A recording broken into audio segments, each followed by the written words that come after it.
Bismillahirrahmanirrahim. Assalamualaikum warahmatullahi wabarakatuh. Perkenalkan, saya Nina Anggraini dari kelas 1 FPGST dengan NIM 2009327. Video ini merupakan video untuk memenuhi salah satu tugas konsep dasar bahasa Indonesia yang diampu oleh Ibu Dr. Seni Aprilia MPD. Pada video kali ini akan membahas tentang fonologi. Apa itu fonologi? Fonologi menurut bahasa diambil dari dua kata. Pertama, fon, kedua, logos. Fon berarti bunyi dan logos berarti ilmu. Jadi secara bahasa, fonologi yaitu ilmu yang mempelajari tentang bunyi bahasa. Adapun menurut Abdul Khair, fonologi merupakan ilmu yang mempelajari, menganalisa, dan membicarakan runtutan bunyi-bunyi bahasa. Adapun menurut Krida Laksana, fonologi merupakan salah satu ilmu yang termasuk ke dalam linguistik yang menyelidiki bunyi-bunyi bahasa menurut fungsinya. Cabang dari fonologi terbagi menjadi dua. Pertama ada fonetik, kedua ada fonemik. Satu, fonetik. Fonetik adalah fonologi yang mempelajari bunyi-bunyi bahasa tanpa memperhatikan fungsi sebagai pembeda arti dan makna. Dalam fonetik ini terbagi menjadi tiga. Pertama ada artikulatoris. Apa itu artikulatoris? Artikulatoris adalah fonetik yang lebih memfokuskan bagaimana bunyi bahasa itu diproduksi oleh alat ucap manusia. Adapun alat ucap manusia itu terdiri dari labium atas, labium bawah, dentrum, alveolum, palatum, velum, uvula, pharynx, kerongkongan, tenggorokan, pita suara, epiglotis, akar lidah, daun lidah, dorsum, serta ujung lidah. Yang kedua ada akustik. Apa itu akustik? Akustik yaitu fonetik yang lebih memfokuskan bagaimana kualitas bunyi ujar, baik itu dari frekuensi, dari getarannya, dari amplitudonya, maupun dari intensitasnya.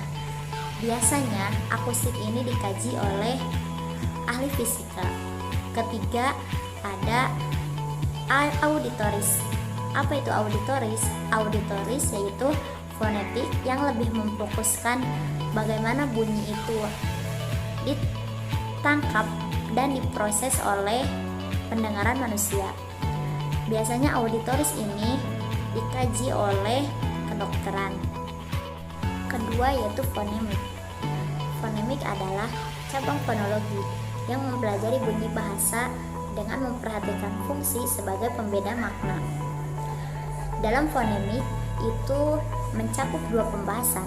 Pertama ada fonem, kedua ada alofon. Fonem merupakan satuan bunyi terkecil yang menunjukkan kontras makna. Contohnya, fonem H dapat membedakan kata arus dan harus. Dalam fonem itu terbagi menjadi dua bagian. Pertama ada fonem segmental, kedua ada fonem suprasegmental. Fonem segmental menurut Muslih Mansur, bunyi segmental ialah bunyi yang dihasilkan oleh pernapasan, alat ucap, serta pita suara.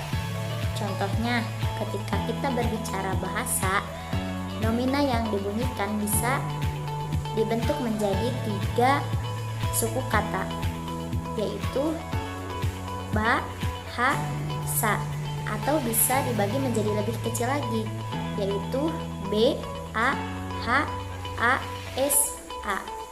Jadi, nomina merupakan fonem yang bisa dibagi-bagi. Dalam segmental itu sendiri terdapat pembagiannya. Pertama, ada vokal. Vokal merupakan fonem yang diciptakan oleh pergerakan udara tanpa hambatan. Adapun yang termasuk huruf vokal yaitu a, i, u, e, o. Yang kedua ada konsonan. Konsonan adalah fonem yang dibuat dengan menggerakkan udara yang disertai dengan rintangan. Adapun yang termasuk ke dalam huruf konsonan yaitu B, C, D, F, G, H, J, K, L, M, N, P, Q, R, S, T, V, W, X, Y, dan Z. Ketiga ada diftong. Diftong yaitu vokal yang diucapkan sekaligus atau gabungan vokal. Contohnya pada kalimat pandai, harimau, boikot, dan survei. Keempat ada kluster. Kluster yaitu konsonan yang diucapkan sekaligus atau gabungan konsonan. Dalam konsonan terbagi menjadi dua. Pertama ada gugus konsonan lateral, yaitu konsonan yang terdiri dari dua rangkap saja. Contohnya pleno dan blanko. Kedua ada gugus konsonan berderet. Artinya konsonan ini lebih dari dua rangkap. Contohnya pada kalimat skripsi dan strategi. Namun perlu digarisbawahi, kita sebagai guru yang akan mengajar anak SD atau bagi pemula yang belajar membaca, jangan sampai mengajarkan kosakata yang mengandung diftong dan kluster, karena akan mempersulit siswa dalam proses membaca, sehingga perlu dihindari kata yang mengandung diftong dan kluster.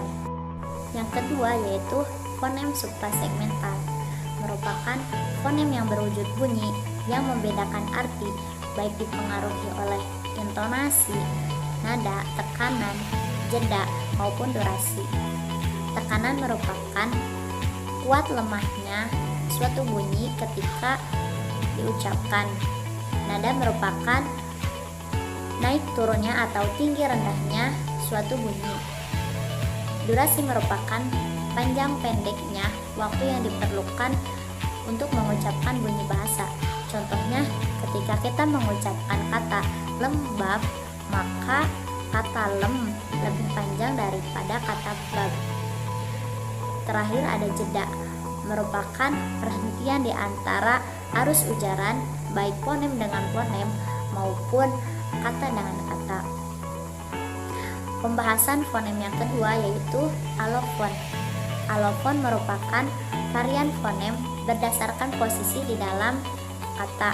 Misalkan pada fonem kita dan kata secara fonetis berbeda, tetapi masing-masing alofon dari fonem K. Mungkin cukup sekian video yang dapat saya sampaikan. Mohon maaf apabila banyak kekurangan. Sekian, wassalamualaikum warahmatullahi wabarakatuh.